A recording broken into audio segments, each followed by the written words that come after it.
Okay, friend, this time I would like to tell you how to demonstrate. Okay, thank you so much. Today I will demonstrate you how you will also be a news anchor and how to practice it in English in your home, what you should do. So today I will read the newspapers from this is the articles from The Guardian, one of the prominent newspapers in England and UK, whatever we call. And this is about the Iran's supreme leader to pardon some detained anti-government protesters. Amnesty does not apply to dual nationals, prisoners with death sentences, or those who do not regret their crimes, say officials. A limited amnesty is to be offered to many of those detained in recent Iranian protests. The country's supreme leader, Ayatollah Ali Khamenei, has agreed.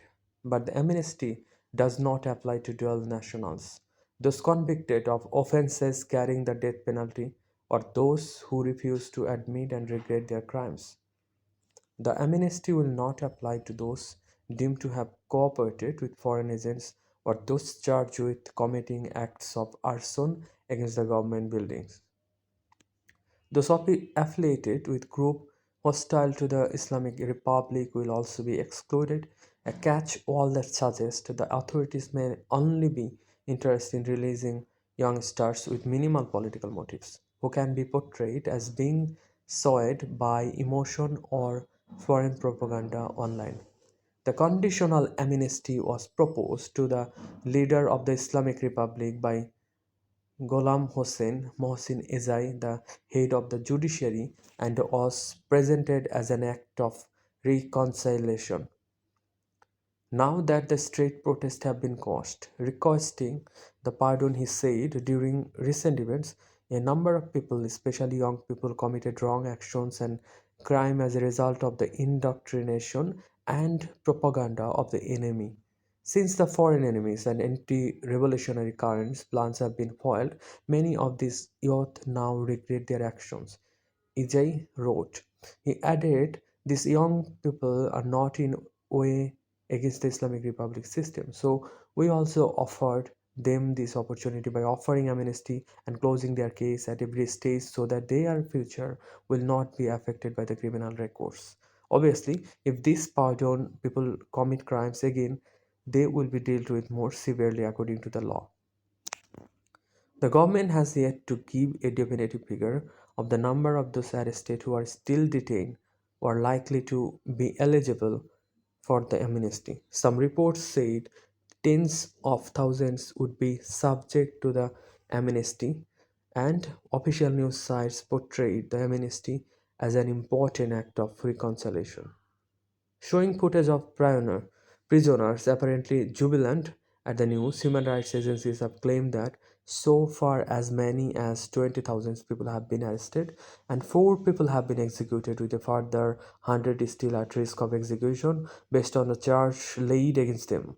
The NGO Iran Human Rights dismissed the announcement as propaganda, adding no one should be charged for exercising the legitimate right to protest. The amnesty came as two senior reformist politicians warned the government was facing a political end. Mohammad Khatami, the former president of Iran, said in a message that reforms in the country's political structure have hit a dead end. In a message coinciding with the 44th anniversary of the revelation, Khatami said his reforms did not require changing and amending the constitution but returning to the spirit and even the text.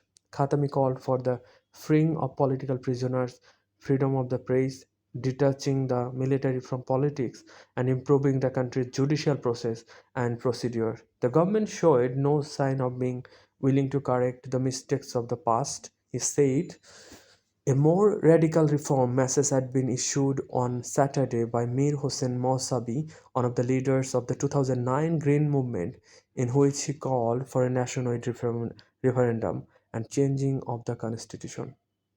Mousavi was implied he had changed his view on whether the current constitution could be reformed. In a message backed in a collective statement by seven leading political prisoners, he called for the formation of a constituent assembly to draft a new constitution. Mousavi, who has been under house arrest since 2011, said Iran and Iranians need a fundamental change that makes its main feature from the pure movement of women, life, and freedom. Those three words were the seeds of a bright future, free of oppression, poverty, humiliation, and discrimination, he said. He also urged the armed forces to stand on the side of freedom, urging them to not to forget their covenant in protecting our land, Iran, and the lives, property, and rights of the people. Opposition leaders remain convinced that sections of the security forces are acutely aware that the regime is being held together primarily by endless domestic repression as opposed to popular support, and are starting to fear the personal consequences if an uprising takes place. So this is the news of the Iran, and you can also try to emulate this type of thing every day, and that will increase your quality of spoken English and the confidence you need to build up to make a conversation. That's very important. And seriously, if you face any interview or any other question, I think if anyone asks you the questions, you will really be good at answering those, because you are getting this confidence from here. You have to practice every day. Your voice will be a little bit smooth, and you will not hesitate to talk in English. I'm pretty sure about that, and that will also give you kind of confidence and kind of a skill that will also be used in news outlets or news readings. So just try to do that.